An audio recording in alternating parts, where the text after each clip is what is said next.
Bonjour à tous et bienvenue dans cette édition de la mi-journée sur BB24. Le nombre des cas de Covid-19 est sans cesse grandissant depuis quelques semaines au Bénin. Les gestes barrières continuent-ils d'être respectés? Que sont devenus les dispositifs de lavage des mains dans les services publics? Le constat dans cette édition.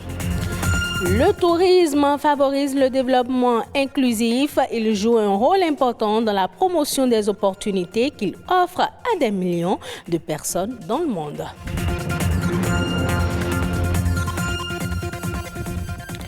Et puis la lutte contre le chômage passe par la formation professionnelle, une formation qui offre des qualifications dans un domaine bien précis. Un spécialiste nous en dira un peu plus.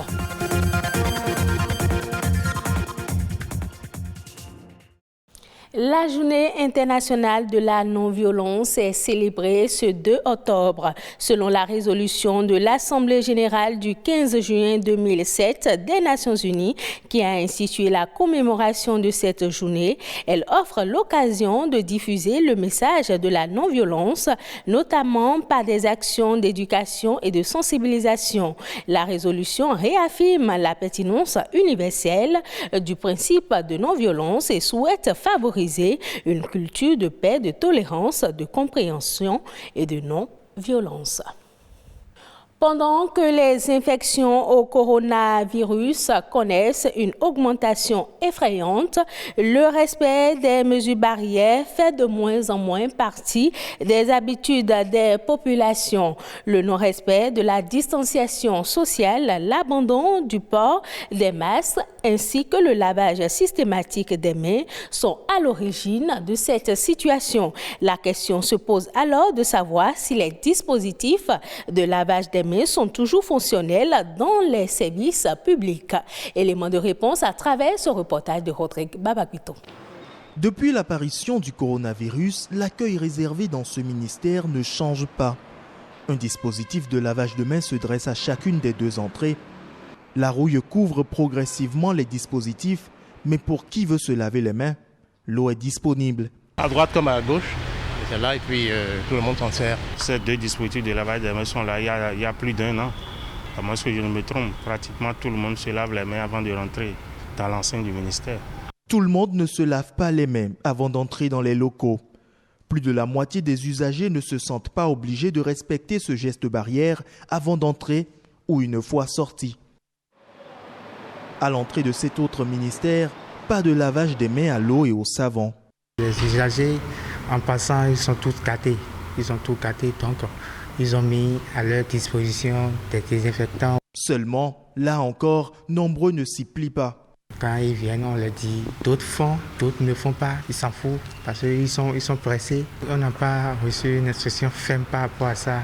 À la Caisse nationale de sécurité sociale, par contre, les instructions sont fermes. Frédérica doit s'assurer chaque jour que tout usager se lave les mains avant d'entrer dans les locaux. Une tâche de plus en plus difficile puisqu'il n'y a qu'un seul dispositif aujourd'hui. Les récipients se sont cassés et il ne reste qu'un seul. Mais les démarches sont en cours pour en prendre d'autres. En attendant, certains usagers éprouvent des difficultés avec le seul dispositif présent. J'ai essayé pour le savon, ça ne marche pas correctement et au niveau de l'eau, ça sort normalement. Se laver les mains à l'eau et au savon est un des gestes barrières contre la pandémie du moment. Les responsables d'administration doivent s'assurer de se protéger et de protéger les usagers pour une lutte efficace contre le coronavirus. Le tourisme favorise le développement inclusif. Son rôle dans la promotion des opportunités qu'il offre à des millions de personnes dans le monde n'est plus à démontrer. En 2021, l'Organisation mondiale du tourisme souhaite porter un regard au-delà des statistiques. Derrière les chiffres, il y a des personnes. Ainsi, l'événement est placé sous le thème « Tourisme et croissance inclusive ». Ulvaeus Balogun. En 2020, le tourisme a enregistré les plus mauvais résultats de son histoire. Les arrivées internationales chutant de 74% d'après les données de l'Organisation mondiale du tourisme. Pour cause, l'effondrement sans précédent de la demande et l'instauration généralisée de restrictions sur les voyages induits par la pandémie du coronavirus. Alors que le monde et le tourisme se dirigent tout droit vers une deuxième année de crise complète, l'Organisation mondiale du tourisme nourrit l'espoir d'un rebond avec les campagnes de vaccination. Le tourisme est une bouée de sauvetage pour des millions de personnes. Faire progresser la vaccination pour protéger les communautés et soutenir un redémarrage en toute sécurité du tourisme est essentiel pour la reprise du travail et la génération de revenus bien nécessaires, en particulier dans les pays en développement qui sont fortement dépendants du tourisme international.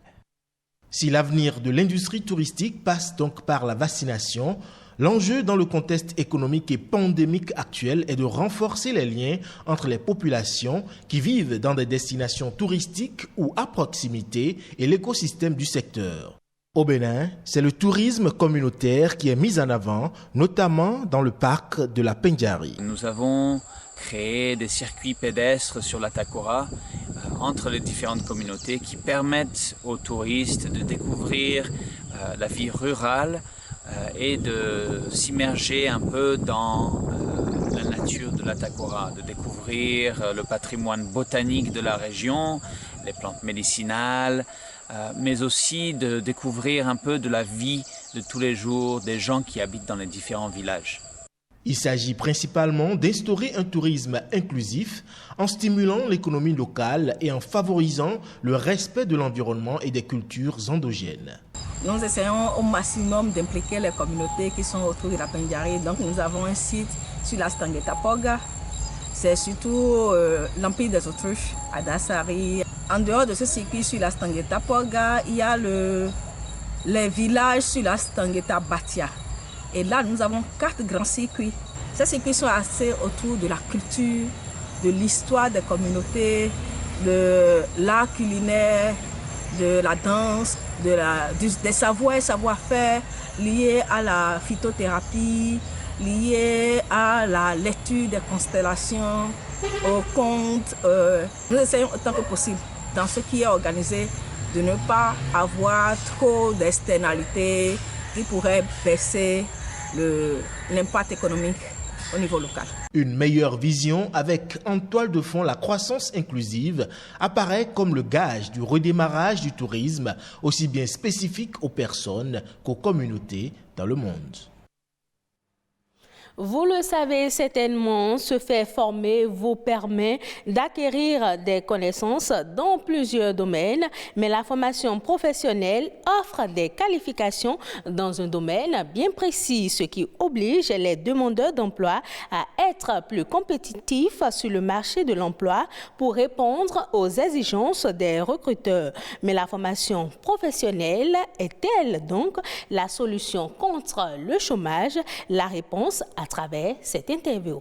La formation générale, c'est qu'elle est générale et au bout du compte, vous n'êtes pas en mesure de dire voici ce que j'ai appris et voici ce que je peux faire. Mais la formation professionnelle, elle est spécifique. Voici ce que j'ai appris et ça me permet de faire ça, de faire ça, de faire ça. Parce que tout est question d'objectif professionnel. Qu'est-ce que vous voulez? Quel est votre objectif? Vous voulez aller où? Vous voulez faire quoi? C'est une question de motivation. Il y a des gens qui décident d'aller dans la recherche. Ils savent pourquoi et c'est parce qu'ils en ont la passion, la motivation. Donc, la question c'est que lorsque vous faites une formation professionnelle, dans 99% des cas, vous avez un savoir-faire. Et c'est grâce au savoir-faire qu'on peut travailler pour son propre compte ou pour le compte d'autrui. Aujourd'hui, lorsque vous embrassez une formation professionnelle, la probabilité pour que vous ne chômiez pas, elle est très forte, comparé à la formation d'ordre généraliste. Parce que le marché est comment? Lorsque tu cherches du travail, on va te poser une question. Qu'est-ce que tu veux faire? Et ce que tu veux faire, est-ce que tu sais le faire? Est-ce que tu en as les savoir-faire? Toute la question est là. Aujourd'hui, ce que vous avez appris, il faut être en mesure de bien le faire. Parce que vous n'êtes pas le seul sur le marché. Bien le faire, soit pour ton propre compte, alors tu es dans l'auto-emploi, l'emploi indépendant, ou pour le compte d'autrui, et c'est parce que tu sais bien le faire qu'il va te payer un salaire. Place à la nation, bref, un condensé des faits marquants de l'actualité nationale ces dernières 48 heures présenté par Amandine Anyambossou.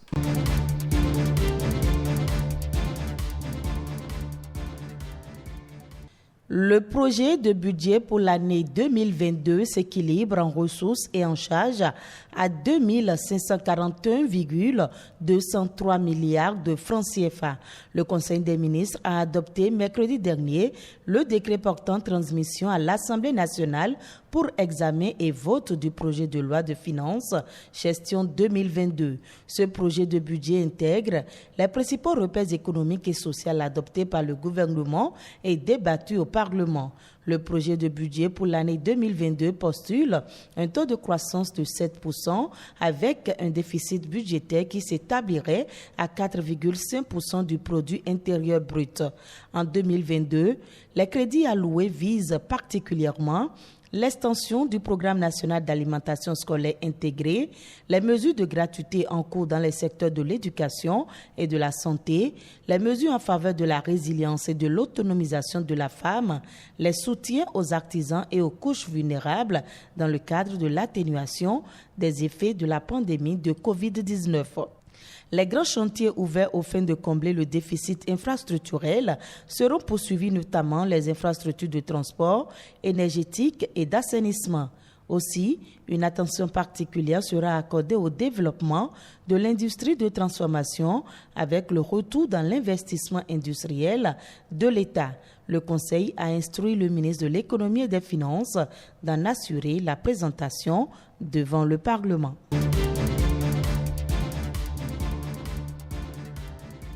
Le gouvernement vient de transmettre au Parlement pour examen et vote le projet de loi portant dispositions spéciales de répression des infractions commises à raison du genre et de protection de la femme en République du Bénin. Ce projet de loi vise à renforcer l'arsenal juridique destiné à promouvoir et protéger la femme contre les violences basées sur le genre. Il se justifie par la persistance, voire la prolifération de situations de violence physique et morale intolérables. Le nouveau texte de loi prévoit donc des réponses juridiques et judiciaires appropriées. Il définit les mécanismes de prévention, de détection et de répression des infractions basées sur le genre.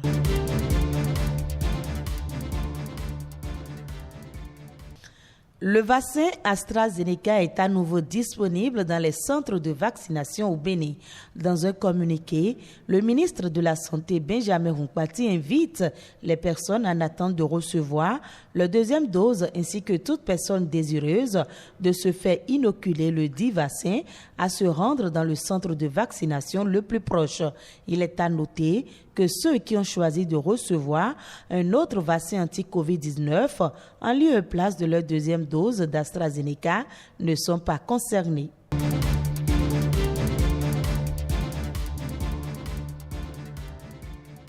Les startups d'Afrique de l'Ouest battent le record de levée de fonds sur le continent. Sur les 3 premiers mois de l'année, elles ont obtenu 231 millions de dollars, soit environ 130 milliards de francs CFA. Ces fonds ont été mobilisés via 105 opérations de financement. Le Nigeria a concentré la majorité des investissements accordés à des fintechs ouest-africaines. Depuis 2018, les fintechs continuent d'attirer le plus de financement par rapport aux autres secteurs d'activité.